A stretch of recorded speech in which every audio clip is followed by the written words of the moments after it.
গেল 20শে নভেম্বর রাত ভর অভিযান চালিয়ে গোল্ডেন মনিরকে গ্রেপ্তার করেছে র্যাব। সেই সাথে তার অবৈধ অস্ত্র, বিদেশি মুদ্রা, মাদক, অবৈধ গাড়িও জব্দ করা হয়েছে।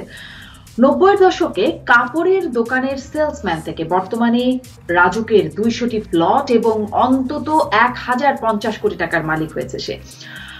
কাপড়ের দোকানদার থেকে স্বর্ণ চোরাচালানের সাথে সম্পৃক্ত হয়ে স্বর্ণ চোরাচালান করতে করতে পরিচিতি পেয়েছেন গোল্ডেন মনির নামে। কাপড়ের দোকানদার থেকে গোল্ডেন মনির, পান বিক্রেতা থেকে সাংসদ হাজী সেলিম, যুবলীগ নেতা সম্রাট থেকে ক্যাসিনো সম্রাটরা আইন শৃঙ্খলা বাহিনীর নাকের ডগাই চালিয়ে গেছেন বা চালিয়ে যান তাদের নানান অপতৎপরতা। বিভিন্ন সময় তাদের গ্রেপ্তার বা তাদের বিরুদ্ধে অভিযানে সাময়িক একটা স্বস্তি এবং আলোড়ন তুললেও এর পেছনে বা পৃষ্ঠপোষক কারা, তারা কেন থেকে যাচ্ছেন ধরাছোঁয়ার বাইরে, সেই আলোচনা নিয়ে রাজকাহনে আছি আমি শারমিন চৌধুরী। আমার সাথে অতিথি হিসেবে যুক্ত আছেন এনবিআর এর সাবেক চেয়ারম্যান বদিউর রহমান, আমার সাথে আছেন র্যাবের লিগ্যাল এন্ড মিডিয়া উইং এর পরিচালক লেফটেন্যান্ট কর্নেল আশিক বিল্লাহ এবং আছেন বাংলাদেশ সুপ্রিম কোর্টের আইনজীবী ব্যারিস্টার তানজিবুল আলম। স্বাগত জানাচ্ছি আপনাদের তিনজনকেই আজকের রাজকাহনে। শিরোনাম যেটি ঠিক করেছি, ক্যাসিনো সম্রাট থেকে গোল্ডেন মনির, পেছনে কারা। লেফটেন্যান্ট কর্নেল আশিক বিল্লাহ, আপনার কাছ থেকে শুরুতেই জানতে চাই এবং শুরুতে আপনাদেরকে সাধুবাদ জানাতে চাই যে আপনারা রাতভর অভিযান চালিয়ে গোল্ডেন মনিরকে গ্রেপ্তার করেছেন। তার অপতৎপরতার খবর আপনাদের মাধ্যমে আমরা জানতে পারছি। সেই সাথে সাথে এটি একটু জানতে চাই যে আপনি আজকেই বলছিলেন যে একদিনে গোল্ডেন মনির হয়ে ওঠেনি, এতদিন লাগলো, এতদিন ধরে তিনি কেন ধরাছোঁয়ার বাইরে থাকলেন? তার বিরুদ্ধে যে তথ্যগুলো সেগুলো তো ছিলই আইন শৃঙ্খলা বাহিনীর কাছে। 2007 সালে তার বিরুদ্ধে মামলা হয়েছে, সেটিও আপনার মুখ থেকে শুনেছি।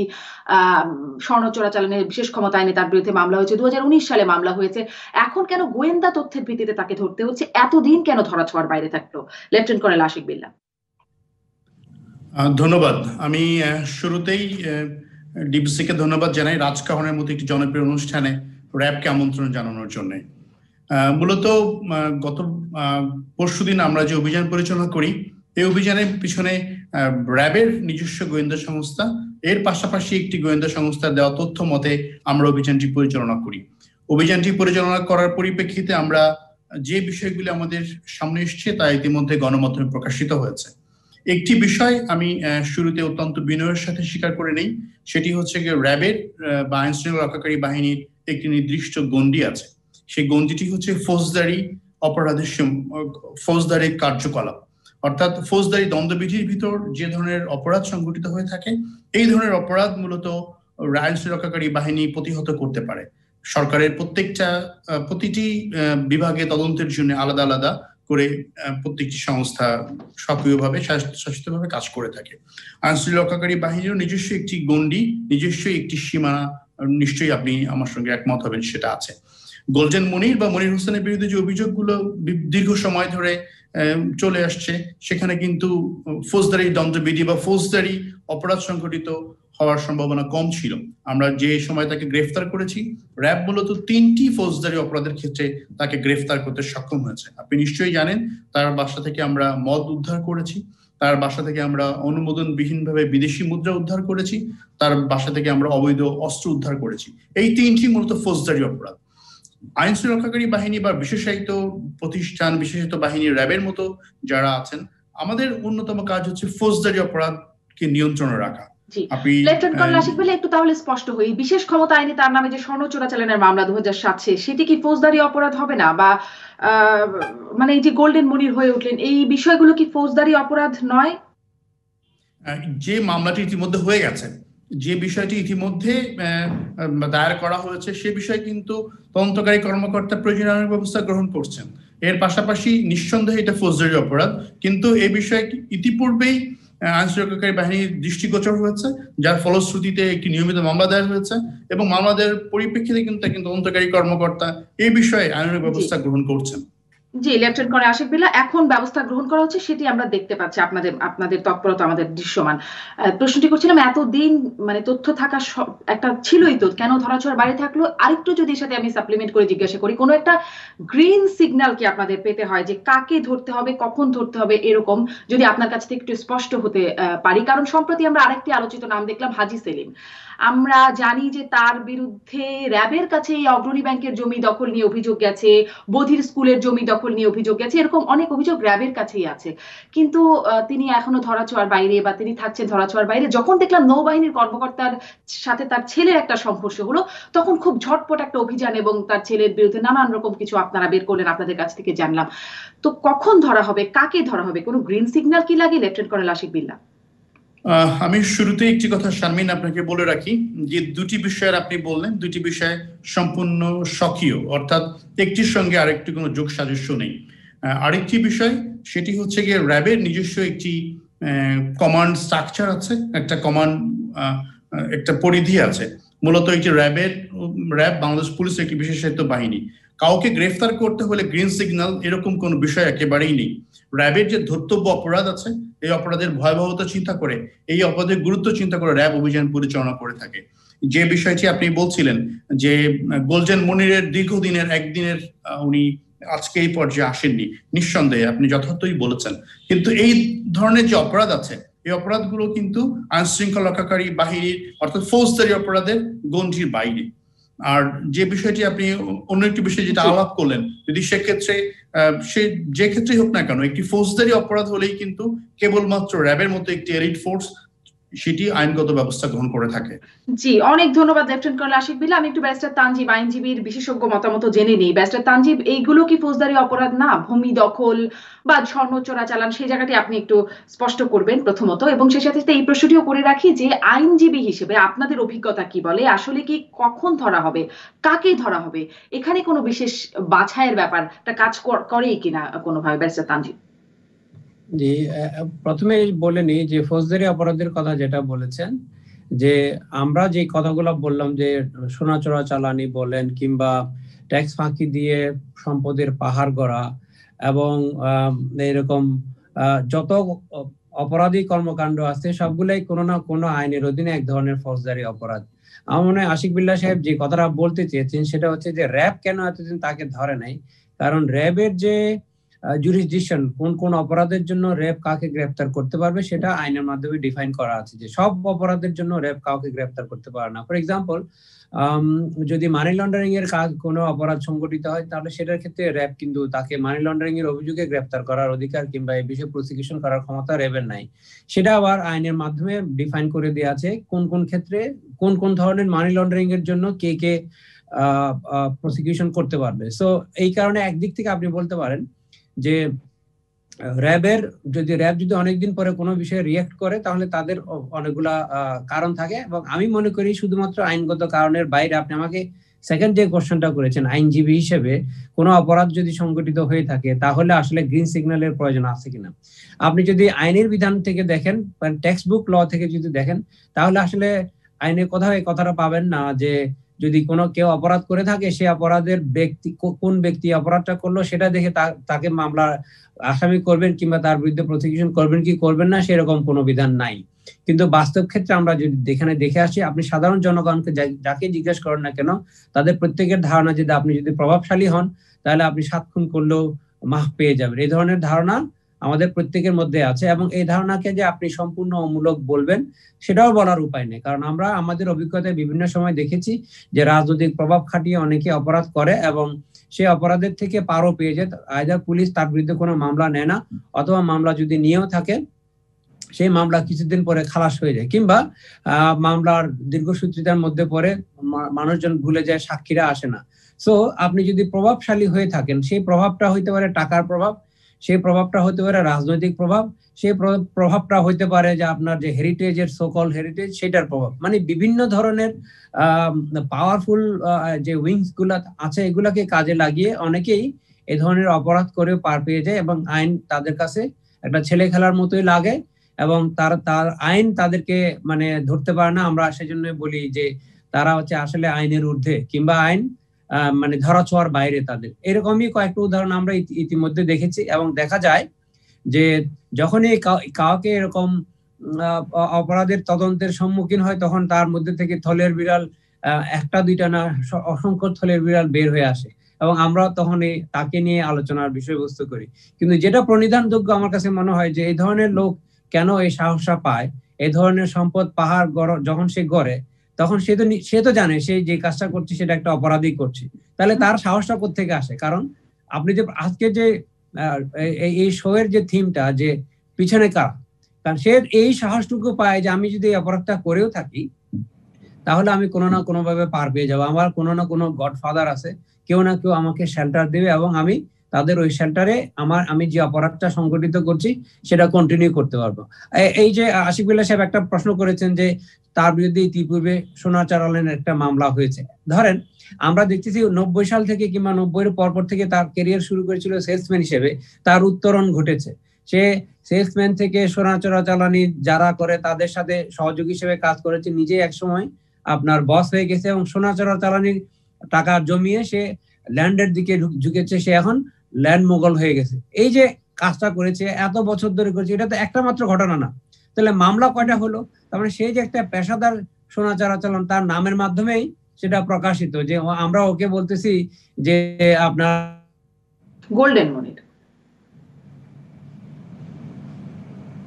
এই ধরনের সিচুয়েশনের বিরুদ্ধে আমরা আসলে কি দৃষ্টান্ত স্থাপন করেছি? সে তো প্রতিদিনই একই অপরাধ করতেছে কিন্তু মামলা করেছে হয়তো একটা।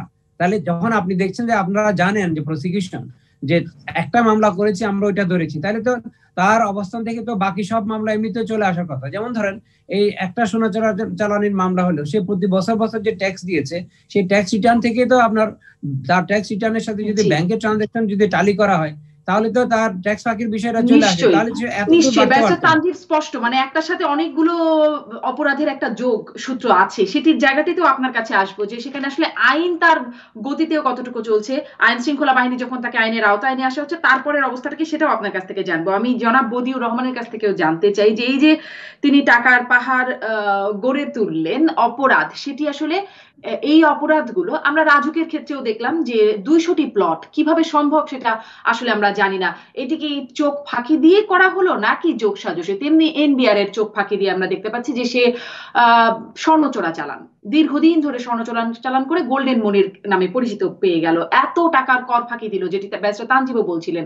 এগুলো কি আসলে চোখ ফাঁকি দিয়ে এনবিআর এর নাকি এনবিআর এর যোগ সাজসে? জনাব বদিউর রহমান।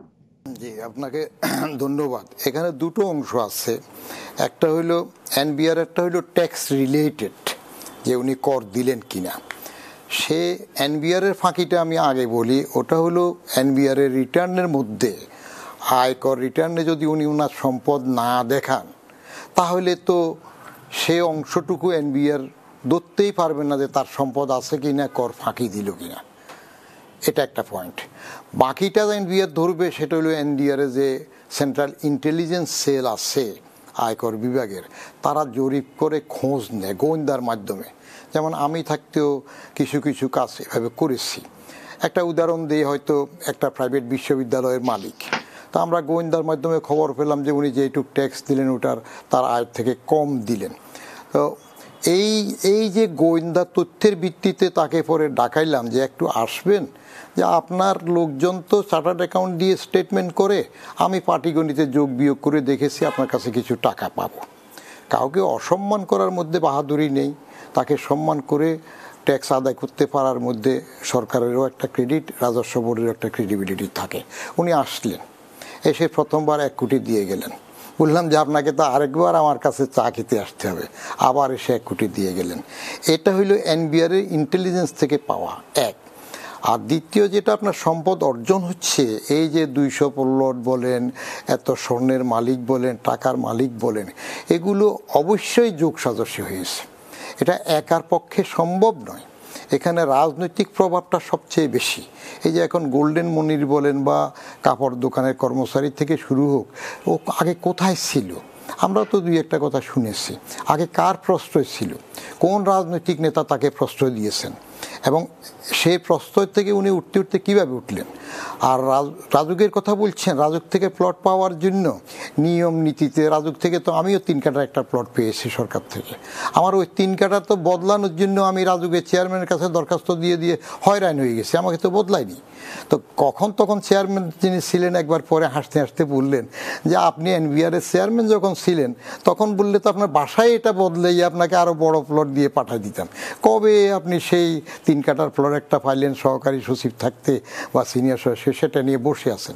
ক্ষমতার যোগ সাজসটা যারা থাকে, সেটা রাজুকের বেলায় রাজুক, এনবিআর এর যদি কোলাবোরেশন থাকে ট্যাক্স ফাঁকি দেওয়ার জন্য, সেটা এনবিআর, এবং এগুলাকে সাপ্লিমেন্ট করে কমপ্লিমেন্ট করে রাজনৈতিক ক্ষমতা।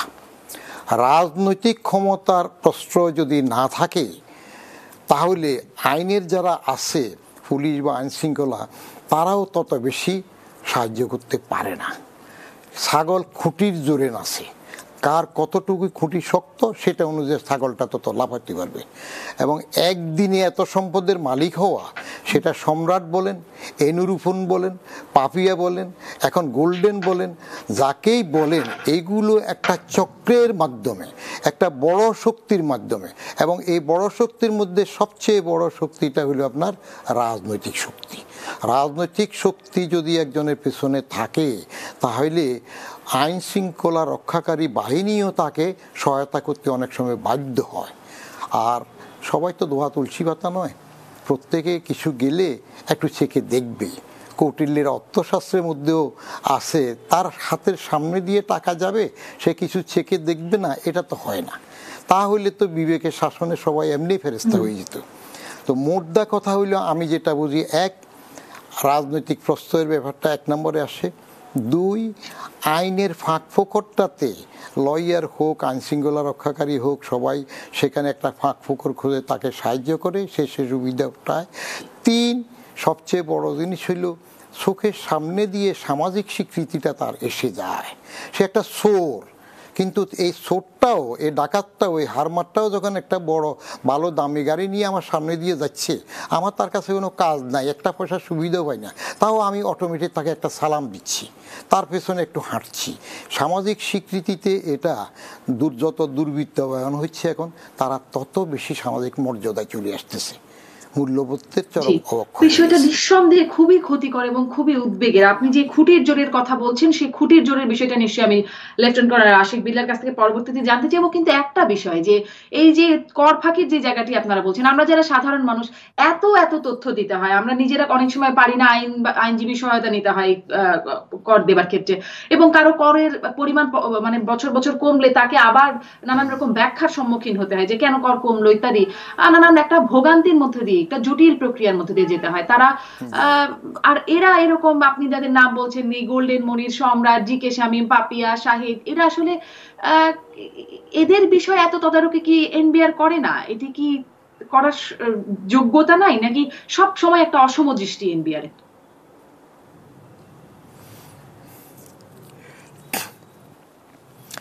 এনবিআর আপনার এরা কারা আছে, এরা যখন এই লোকগুলো যখন একটু সিনে আসে, কুচিত ধরা পড়ে, তখন এনবিআর জানে।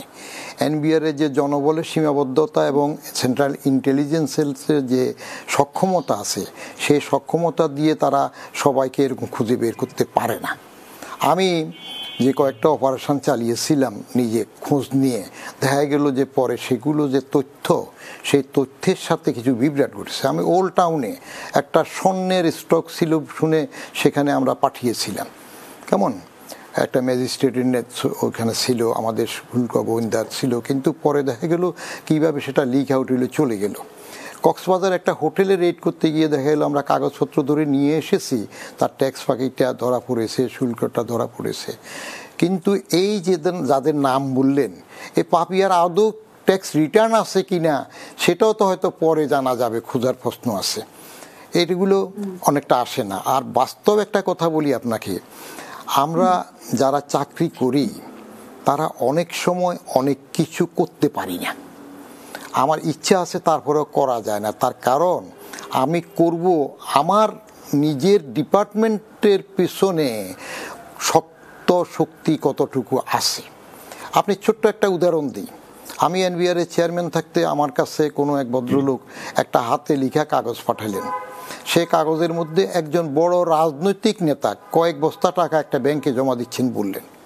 তো যিনি দিলেন আমাকে, আমি বললাম যে এইটা তো টাকা জমা দিচ্ছে, আমি তো সেটা ধরতে পারবো না, এটা তো দুর্নীতি দমন কমিশনের সেখানে যেতে হবে অথবা পুলিশের কাছে দিতে হবে, আমি টাকাটা ধরা পড়লে ট্যাক্স আদায়টা করতে পারবো। এই কথা বলার সাথে সাথে অন্য পক্ষ যারা আছে তারা বললো অসম্ভব, ওনার টাকা জমা দেওয়া হচ্ছে বস্তা, এটা তো আমরা বলতেই পারো না, গাড়ে কয়টা মাথা। সেই ব্যাপারগুলো থাকে। সবচেয়ে বড় জিনিস হলো আপনার রাজনৈতিক শক্তি, রাজনৈতিক প্রভাব। স্পষ্ট।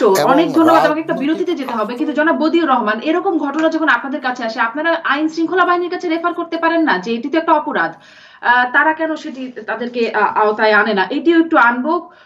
আমি লেফটেন্যান্ট কর্নেল আশিক বিল্লাহ আপনার কাছ থেকে খুঁটির জোরের জায়গাটা নিশ্চয়ই জানতে চাইবো। একটা বিরতির পরে ফিরছি রাজকাহনে। ফিরে এলাম জিপি ইস্পাতে ব্যতীত রাজকাহনে। লেফটেন্যান্ট কর্নেল আশিক বিল্লাহ, বিরতির আগে যেটি বলছিলাম যে খুঁটির জোর, জনাব বদিউর রহমান যেটি বলছিলেন খুঁটির জোর বা বিভিন্ন প্রভাব, বিশেষ করে রাজনৈতিক প্রভাবের জায়গাটা আসছিল, একটু স্পষ্ট করবেন যে গোল্ডেন মনির যাকে আপনারা গ্রেপ্তার করতে সক্ষম হলেন, তিনি একটি রাজনৈতিক দলের অর্থের যোগানদাতা বলে আপনার কাছ থেকে জানছিলাম। একটু তার রাজনৈতিক পরিচয়টা, কাদেরকে অর্থের যোগানদাতা, কাদের অর্থ যোগানদাতা করে, সেটা যদি আপনার কাছ থেকে আরেকটু স্পষ্ট হতে পারি। জি ধন্যবাদ। আমি শুরুতেই র্যাবের চাকরির একটি সৌন্দর্য বা বিউটির কথা আমি বলতে চাই। সেটি হচ্ছে যে র্যাব এরকম একটি বিশেষ সংস্থা যে সেটি একটি প্রভাবমুক্ত সংস্থা, আমি নিঃসন্দেহে গর্ব করে বলতে পারি, এবং এটি প্রভাবমুক্ত এবং নিরপেক্ষভাবে কাজ করে থাকে। যে ধরনের খুঁটির জোরে কথা বলছেন, যে ধরনের পৃষ্ঠপোষকতার কথা আমরা আজকে আলাপ করছি, যে ধরনের মানুষের কথা আমি আলাপ করছি যার পেছনে যারা আছে, এইটি কিন্তু র্যাবকে কোনোভাবে স্পর্শ করে না। আপনি নিশ্চয়ই জানেন র্যাবে এইরকম যে প্রেক্ষাপটে র্যাব সৃষ্টি হয়েছে, সেই প্রেক্ষাপট এবং বর্তমান বাস্তবতায় র্যাবের যে চমৎকার সৌন্দর্য সেটি হচ্ছে যে এটি একটি প্রভাবমুক্ত সংস্থা। আরেকটি কথা যেটা আপনি বলছিলেন সেটি হচ্ছে যে এই যারা এতদিন যারা গ্রেফতার হয়নি তাদের খুঁটির জোর, একটি কথা আমি খুব স্পষ্ট করে আসলে বলতে চাই। মনির হোসেন বা গোল্ডেন মনিরকে গ্রেফতারের পর প্রাথমিক জিজ্ঞাসাবাদে সে আমাদের যে তথ্য দিয়েছে, সেই তথ্যে আমরা খুব স্পষ্ট করে জানতে পেরেছি, বা তার দেওয়া তথ্য মতে এর আগে উনি বিএনপি সরকার যখন ক্ষমতায় ছিলেন, একটি বিএনপি সরকার ক্ষমতাকালীন সময়ে উনি মির্জা আব্বাসের খুব ঘনিষ্ঠ ছিলেন যখন উনি গণপূর্ত মন্ত্রী ছিলেন। এরপরে যখন ঢাকার মেয়র হলেন, সো এইরকম ভাবে মূলত তার উত্থানটা কিন্তু এইভাবে শুরু হয়েছে। প্রকৃতপক্ষে গোল্ডেন মনির একজন সুবিধাবাদী লোক বলে আমাদের কাছে বিভিন্ন তথ্যপত্রের মাধ্যমে আমরা খুবই পরিষ্কার হয়েছে। অর্থাৎ ক্ষমতা কেন্দ্রের মধ্যে যারা থাকেন, যখন আসলে বিএনপি সরকার ক্ষমতা থেকে চলে গেল 12 বছর, এখন সে কিভাবে সার্ভাইভ করছে, কার পৃষ্ঠপোষকতায় টিকে গেল এতদিন? আমি ওই প্রসঙ্গটাতে আসছিলাম শারমিন। আমি ওই বাস্তবতাই আপনাকে একটু ব্যাখ্যা করতে চাইছি। সেটি হচ্ছে যে তার উত্থানটি হয়েছিল মূলত যেটি বললাম তৎকালীন মেয়র অথবা রাজুকের গণপূর্তর ওই প্রেক্ষাপটে তার উত্থানটি হয়েছিল। এবং মনির কিন্তু একজন সুবিধাবাদী ব্যক্তি, এবং সুবিধা কিভাবে আদায় করতে হয় এবং কিভাবে সহজে ভুল পাল্টাতে হয় তারই একটি কিন্তু নাটকের মঞ্চায়স্থান আমরা মনিরকে দিয়ে দেখেছি। আমি নিশ্চিত আপনারা ইতিমধ্যে জানতে পেরেছেন সে একটি সংস্থাকে বা একটি রাজনৈতিক দলকে অর্থায়ন করেছে বলেও আমাদের কাছে জানিয়েছে। মূলত রাজনৈতিক প্রেক্ষাপট যাই হোক না কেন, মূলত পৃষ্ঠপোষক যেই থাকুক না কেন, আমরা কিন্তু স্পষ্ট করেন কোন দলকে অর্থায়ন করেছে। সে মূলত আমাদের কাছে যে তথ্য আছে সে বিএনপি কে অর্থায়ন করেছে বলে আমাদের কাছে সুস্পষ্ট প্রমাণ এসছে। এর পাশাপাশি আরেকটি বিষয় আমি একটু পরের প্রশ্নে যাই যে তার পৃষ্ঠপোষকদের ধরবার জায়গাটি, কিন্তু আপনি বলছেন র্যাব প্রভাব মুক্ত হয়ে কাজ করে। যদি তাই করে তাহলে র্যাবের চোখের সামনে, মানে র্যাবও তো এক্সিস্ট করছে যখন ক্যাসিনোতে ভরে গেল, যখন আসলে আজকেও বিআইডব্লিউটি হাজী সেলিমের 1 একর জমি উদ্ধার করলো, তাদের কাছে নানান রকম অভিযোগ থাকে এই মনিররা, তাহলে এগুলো আসলে প্রভাব মুক্ত হয়ে কাজ করলে এইসব ওপেন সিক্রেট গুলো র্যাব কেন দেখে না, সেই বিষয়টি এক। এবং আপনি বলছেন পৃষ্ঠপোষকদের কথা, তাদেরকে ধরাটা কি খুব কঠিন ব্যাপার? কারণ মনিরকে আপনারা গ্রেপ্তার করেছেন, রিমান্ডে পেয়েছেন, জিজ্ঞাসাবাদের সুযোগ হবে। পৃষ্ঠপোষক কারা, তাদেরকে জেনে তাদেরকে গ্রেপ্তার করাটা কি কঠিন? কারণ এর আগেও পৃষ্ঠপোষকদের খুব একটা আমরা আইনের আওতায় আসতে দেখি না, বরাবরই শুনি যে তাদেরকে গ্রেপ্তার করা হবে। দুটো বিষয় খুব সংক্ষেপে যদি বলেন। জি, আমি খুব সংক্ষেপে দুটি বিষয় আপনি অবতারণা করেছেন। একটি বিষয় হচ্ছে তাদেরকে গ্রেফতার করার আমরা কেন করিনি। আপনি যাদের নাম বললেন, আমি কিন্তু অত্যন্ত আনন্দিত যে আপনি যাদের নাম বলেছেন সবাইকে র্যাব গ্রেফতার করেছে। র্যাবের যেটি আমার সহবক্তা তানসিব ভাই বলছিলেন, র্যাবের কিছু সুনির্দিষ্ট ম্যান্ডেট আছে, কিছু নির্দিষ্ট ম্যান্ডেটের আলোকে র্যাব পরিচালিত হয়ে থাকে, কিছু সুনির্দিষ্ট আইন দ্বারা আমরা প্রতিপালিত হয়ে থাকি। সেই বাস্তবতায় কিন্তু যারা বিঘ্নিত হয়েছে তাদেরকেই কিন্তু র্যাব সম্পূর্ণ প্রভাবমুক্ত হয়ে তাদেরকে গ্রেফতার করতে সক্ষম হয়েছে এবং যথোপযুক্ত ভাবে আইনের কাছে তারা সুপর্দ করেছে। জি, কিন্তু এগুলো প্রত্যেকটাই ফৌজদারি অপরাধ কোনো না কোনো ভাবে, সেটিও ব্যারিস্টার তানজিব বলছিলেন। সেটি একটা বিষয়। পৃষ্ঠপোষকদের জায়গাটা একটু শুনতে এখনো শোনা হলো না, নিশ্চয়ই আপনি পরের অংশে বলবেন লেফটেন্যান্ট কর্নেল আশিক বিল্লাহ। আমি ব্যারিস্টার তানজিবের কাছ থেকে একটু শুনে আসি যে ব্যারিস্টার তানজিব, আইনও কি এই জায়গাটিতে সমানভাবে পরবর্তীতে যখন আইন শৃঙ্খলা বাহিনী আইনের আওতায় নিয়ে আসছে তারপরেও কি ঠিক একভাবে চলছে কিনা, আইনের গতিতে যেমন ভাবে চলার কথা? 2007-এ এই গোল্ডেন মনিরের নামে মামলা হয়েছে, তারপর কি হলো, আইনের প্রক্রিয়া কোথায় গেল? এবং আমরা তারপরে যদি দেখি যারা আইনের আওতায় এসেছেন সেই সম্রাট জি কে শামীমরা, তারা গ্রেপ্তারের পর থেকে কারাগারে যাবার পর থেকে বেশিরভাগ সময় কাটাচ্ছেন ভিআইপি ট্রিটমেন্টে হাসপাতালে। মানে আইনের গতিটা কি তারপরে সমভাবে চলে কিনা, ব্যারিস্টার তানজিব? একটা জিনিস আমরা তো সবাই বলতেছি যে আমরা যেই কয়টা ঘটনার কথা বললাম রিসেন্ট পাস্টে, পাপিয়া বলেন, জি কে শামীম, কিংবা এখন গোল্ডেন মনির কিছু, এবং হাজি সেলিম, এরা প্রত্যেকে কিন্তু একজন ব্যক্তি। মানে আমরা সবাই স্বীকার করে নিচ্ছি যে এরা সবাই দুর্নীতিগ্রস্ত এবং সম্পদের পাহাড় গড়েছে। এবং আমাদের কিছুক্ষণ আগে আমরা আলাপ করতেছিলাম যে তাদের একার পক্ষে এই সম্পদের পাহাড় গড়া সম্ভব না। তার মানে হচ্ছে যে বাই ডেফিনেশন ওর সাথে সহযোগীরা আছে। আপনি যদি আইনের বিধানটা যদি দেখেন তাহলে দেখা যাবে যে একজন রাজুকের কাছ থেকে এরকম 100টা প্লট নিচ্ছে কিংবা 50-60টা প্লট নিচ্ছে, তো সে একা এই অপরাধ কোনোভাবে করতে পারে না, তার মানে তার সহযোগী আছে। আমরা র্যাবের পারফরমেন্স কথা বাদে দিলাম, কিংবা আইন শৃঙ্খলা রক্ষাকারী বাহিনী যারা ইনভেস্টিগেশন করতেছে তাদের কর্মকাণ্ড যদি বিশ্লেষণ করি, তখন দেখা যাচ্ছে যে আমরা শুধুমাত্র যারা গ্রেপ্তার হয়ে গেছে কিংবা যাদের বিরুদ্ধে অভিযোগ আসে তাদের মধ্যে সীমাবদ্ধ থাকে ইনভেস্টিগেটিং এজেন্সির কর্মকাণ্ডগুলা। এবং এরা যাদের নাম আপনারকে রিভিল করে রিমান্ডে গিয়ে কিংবা তাদের সম্পদের ব্যাপারে যদি আপনি তথ্য অনুসন্ধান করেন তাহলে অন্য অনেকেরই নামই চলে আসবে, কিন্তু কোনো সহযোগীকে আর গ্রেপ্তার করা হয়নি। তো এটা আমার কাছে খুবই মিস্টিরিয়াস লাগতেছে যে আমরা সবাই যখন স্বীকার করছি যে তার একার পক্ষে অপরাধটা করা সম্ভব না, তাহলে তার সহযোগীরা কোথায়? তখন ওই প্রশ্নটা আসে যে ওই সহযোগীদের ক্ষেত্রে কিভাবে আইনটা অ্যাপ্লাই হচ্ছে কিনা, কিংবা অ্যাপ্লাই যদি করতে না পারে তাহলে কি কারণে সেই অ্যাপ্লিকেশনটা হচ্ছে না। কারণ আমাদের পেনাল কোডেও বলা আছে, সিআরপিসিতেও বলা আছে যে যেমন ধরেন যে কোনো অপরাধের ক্ষেত্রে যদি কেউ সহযোগিতা করে তাকে আমরা অ্যাকমপ্লিস হিসেবে আসামি করতে পারি। এখন এদের কোনো অপরাধেরই কখনোই কোনো অ্যাকমপ্লিস পাওয়া যাচ্ছে না, কিন্তু এই যে অপরাধগুলো সে করতেছে, আপনি প্লট নেওয়ার কথা বলেন কিংবা স্বর্ণ চোরাচালানির কথা বলেন, আমরা শুধু দেখি যে বিমানের প্যাট থেকে খালি স্বর্ণ বের হয়, ওখানে বিমানের কোনো কর্মচারী গ্রেপ্তার হয় না, কিংবা যিনি স্বর্ণ বহন করছেন তিনি ছাড়া আর কেউ গ্রেপ্তার হয় না। আজ পর্যন্ত আপনি কোন স্বর্ণ ব্যবসায়ী কোর্টে আদালতের মাধ্যমে শাস্তি হয়েছে সেরকম উদাহরণ আপনি খুঁজলেও পাবেন না। তো ওই আমরা শুধু খবরটুকু দেখি যে এত ভরি স্বর্ণ, এত কেজি স্বর্ণ বাজেয়াপ্ত করা হয়েছে, এবং সবগুলা মামলা স্পেশাল পাওয়ার সেক্টরের আন্ডারে হয়।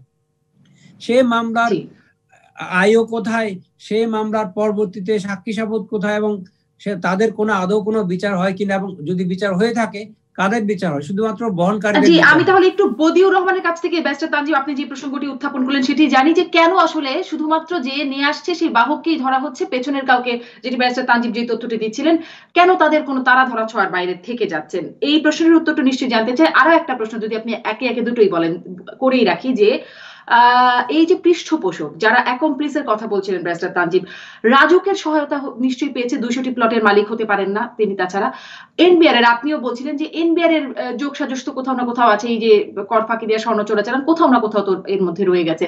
তাদেরকে কি ধরা সম্ভব না? তারা কেন ধরা ছোঁয়ার বাইরে থেকে যাচ্ছেন? পররাষ্ট্রমন্ত্রী কিন্তু সম্প্রতি বলেছেন যে রাজনীতিকদের চাইতেও আমলাদের বেশি সম্পত্তি বেগম পাড়ায় বা দেশের বাইরে তারা বেশি সম্পত্তি করছেন। এদেরকে কি ধরার সুযোগ নাই? তারা যারা এভাবে দুর্নীতির মাধ্যমে আঙ্গুল ফুলে কলা গাছ হয়ে যাচ্ছেন। দুটি বিষয়।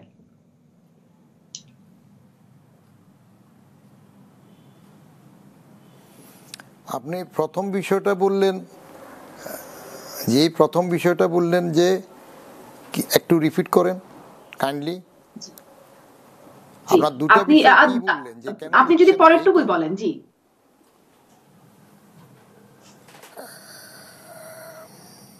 না, আমি দুটোই বলতে পারবো, অসুবিধা নেই। আপনার দুইটা পয়েন্টটা ক্লিয়ার হচ্ছে না। একটা হইলো কেন দিচ্ছে না, আর এদেরকে কি ধরা সম্ভব না? যারা এনবিআর এর মধ্যে আছে, যারা রাজুকের মধ্যে আছে, তাদেরকে কি ধরা সম্ভব না? এটি একটি প্রশ্ন। এবং আরেকটি প্রশ্ন, যদি ব্যারিস্টার তানজিব বলছিলেন যে ধরা সম্ভব কেন, মানে কেন শুধুমাত্র বাহককেই গ্রেপ্তার হতে দেখি আমরা, যারা স্বর্ণ নিয়ে আসছেন তাকেই, তার পেছনে কারা, তাদেরকে কেন ধরা হচ্ছে না, তাদের পরবর্তী প্রক্রিয়াগুলো কেন আগাচ্ছে না, তাদের কেন শাস্তি হচ্ছে না?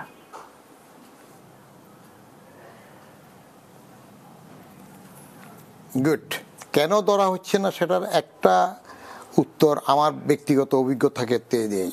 সেটা হইল, আমি ধরব কার শক্তিতে? আমার পেছনে মন্ত্রী, উপদেষ্টা বা সরকারের সিস্টেম যেটা থাকবে সেখানে আমি ধরতে গেলে যদি আমাকে সরায় ফেলে, তখন আমার দুটো সিদ্ধান্ত থাকবে। এক, যে আমি ওইটা ধরতে গিয়ে সরে যাব, বাদ পড়ে যাব, নাকি ওটা ধরার জন্য আমি আপোষ করব। আমি এনবিআর থেকে স্বেচ্ছা অবসরে কেন চলে আসলাম? আমার তো আরও চাকরি ছিল, আরও 15 মাস তো চাকরি ছিল। তার কারণ আপনার ক্ষমতা যাদের কাছে ছিল, ফখরুদ্দিন বলেন, মঈনুদ্দিন বলেন, এরা যারা ক্ষমতা ছিল, আমি যখন এরকম ড্রাইভ দিয়ে ধরতে যাচ্ছিলাম, তখন তো খোদ ফখরুদ্দিন সাহেবই আমাকে টেলিফোন করলেন, প্রধান উপদেষ্টা, যে বদিউর আমি বলি কি আপনি বলেন কি? আমি বলি, স্যার আপনার ট্যাক্সের দরকার হবে না, আমার তো ন্যায্যভাবে কারো উপর জুলুম না করে যেটুকু আমি ন্যায্য পাবো সেটুকু তো আমি আদায় করব। এরপরে বোধহয় নিশ্চয় মনে থাকবে আপনারা, একটা বেটার বিজনেস ফোরাম নামে একটা হোটেল রেডিসনে একটা সম্মেলন করলেন। আমি বলি ওয়াস্ট বিজনেস ফোরাম। আমি ধরতে যাব কোন শক্তিতে? আমার উপরে যিনি থাকবেন তিনি। তো সেখানে যদি আমি বাধাগ্রস্ত হই, আনতে না পারি, তাহলে আমার জন্য দুটো পথ খোলা থাকবে। এক, আমি বিবেকের সাথে আপোষ যদি না করি, তাহলে আমাকে চাকরি ছেড়ে দিতে হবে। দুই, আপোষ করে আমাকে টিকে থাকতে হবে। আমি বদিউর রহমান আপোষ করে টিকে থাকতে চাইনি, ছেড়ে দিয়েছি। কারণ আমি যেভাবে এগুচ্ছিলাম, যেভাবে তত্ত্বাবধায়ক সরকার, নিউট্রাল পলিটিক্যাল গভর্নমেন্টরা, তাদের সময়ও যেটুকু কথা ছিল সেইটুকু তো তারা হতে দেয়নি। তো তাহলে আপনি কিভাবে করবেন? আপনি ট্যাক্স আদায়ের জন্য নিয়ম মাফিক যার কাছে যেটুক পাবো তার কাছে যাব, কিন্তু সেটা হইল না। তাহলে আমাকে কি করতে হয়? চলে আসতে হয়, টিকে থাকা তো সম্ভব না। আর বাকি যেটা বললেন আপনার, যে আমি একটা বিরতির পরে আসি জনাব বদিউর রহমান, একটা বিরতির পরে সেই অংশটাও নিশ্চয়ই শুনবো। আরো প্রশ্ন আপনার কথা থেকে উত্থাপিত হয়েছে আমার, নিশ্চয়ই জানবার সুযোগ হবে। একটা বিরতির পরে ফিরছি রাজকাহনে। ফিরে এলাম রাজকাহনে। জনাব বদিউর রহমান, বিরতির আগে খুব স্পষ্ট করে কিছু কথা আপনি বলছিলেন। আপনি একটা বিশেষ সময়ের কথা বলছিলেন, তত্ত্বাবধায়ক সরকার, সেটি তো একটা অল্প সময়ের ব্যাপার, কিন্তু আমাদের দেশে সব বড় সময়গুলোতে রাজনৈতিক সরকারি ক্ষমতায় থাকে। যদি আমি এই সময় বা রাজনৈতিক সরকারের সময়ের কথা বলি, যে যারা ক্ষমতায় যাচ্ছেন তারা যদি প্রভাব, মানে তারা যদি নীতিসম্মত হন, তাহলে তাদের ক্ষমতার অপব্যবহার বা প্রভাবের অপব্যবহার করে অনেক দুর্নীতি হয়তো হবে না। সেখান থেকে একটু জানতে চাই, তারা কতটুকু জবাবদিহিতার আওতায় আসেন? আমরা শুনেছিলাম যে দুদক চেয়ারম্যান বলেছিলেন যে তাদের হলফনামা, যারা সংসদ সদস্য হচ্ছে তাদেরটা যাচাই বাছাই করে ব্যবস্থা নেওয়া হবে, কিন্তু খুব দৃশ্যমান কিছু দেখিনি। আমরা যুক্তরাষ্ট্রে দেখলাম ট্রাম্প এত কম ট্যাক্স দিলেন যে ব্যাপক সমালোচনার মুখে পড়তে হলো। আমাদের দেশে আমাদের আইন প্রণেতারা বা যারা ক্ষমতায় গেছেন, যাচ্ছেন, যাবেন, আছেন, তাদেরটাকে এভাবে যাচাই বাছাই করে জবাবদিহিতার আওতায় আনা সম্ভব না? জনাব বদিউর রহমান।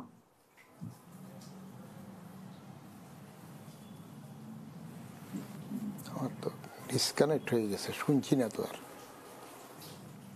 শুনতে পাচ্ছি না তো। এখন আপনি আমাকে শুনছেন? আমার মনে হয় শুনতে পাচ্ছে না জনাব বদিউর রহমান। সুযোগ থাকলে আরেকবার আসবো। জনাব লেফটেন্যান্ট কর্নেল আশিক বিল্লাহ, আপনার কাছে আগের প্রশ্নটিতেই ফিরে যায়। পৃষ্ঠপোষকদের বের করা যাচ্ছে না কেন? কেন র্যাব যদি প্রভাবমুক্ত হয়ে কাজ করে, যাদেরকে ধরা হলো, র্যাব ধরলো, তাদের পৃষ্ঠপোষকদের কেন আইনের আওতায় আনা গেল না? লেফটেন্যান্ট কর্নেল আশিক বিল্লাহ। জি, ধন্যবাদ আমাকে শেষবারের মতো সময় দেওয়ার জন্য।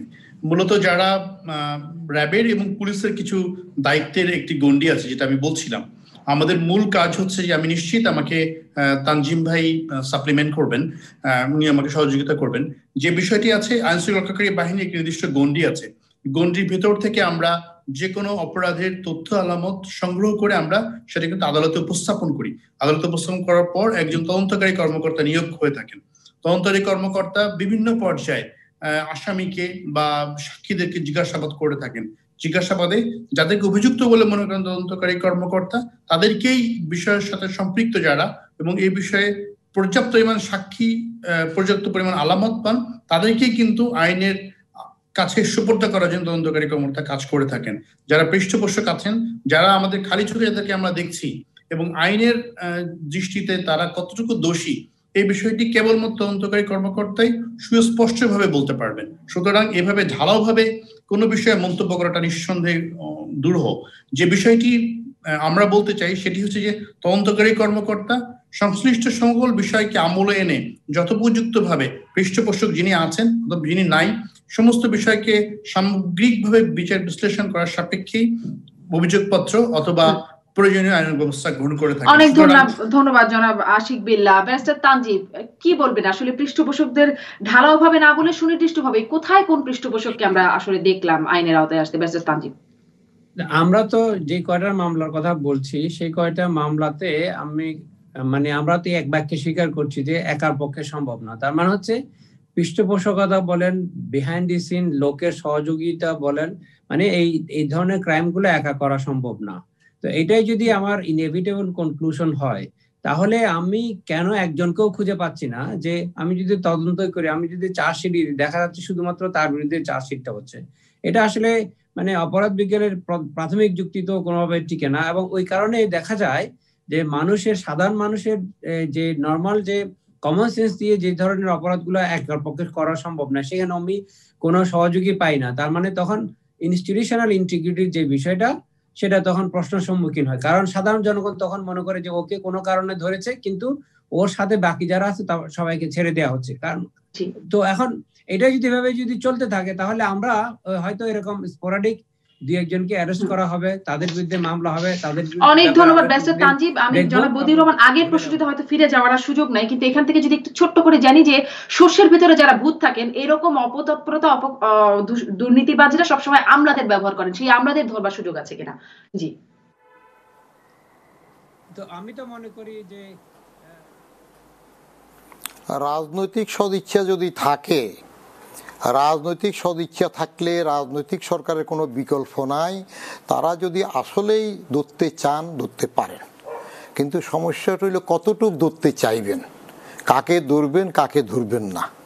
কারণ আইন প্রয়োগকারী সংস্থা আমাদের পুলিশ বলেন, র্যাব বলেন, এরা অত্যন্ত দক্ষ, কিন্তু আমি প্র্যাকটিক্যালি ওই সময় থেকেও যেটুক দেখেছি, আমি নিজেই তো সেখানে থাকতে পারলাম না। তত্ত্বাবধায়ক সরকারের আমলই তো সব কিছু ধরার জন্য বা আগানোর জন্য দিল না। সেক্ষেত্রে রাজনৈতিক সরকারের তো অনেক রকমের অব্লিগেশন থাকে, তারা কতটুকু এগুতে পারবেন সেটার উপর নির্ভর করবে যে দুর্নীতি। অনেক ধন্যবাদ জনাব বদিউর রহমান, অনেক ধন্যবাদ ব্যারিস্টার তানজিব এবং লেফটেন্যান্ট কর্নেল আশিক বিল্লাহ। আপনাদের তিনজনকেই আজকে রাজকান থেকে বিদায় নিচ্ছি। ভালো থাকুন।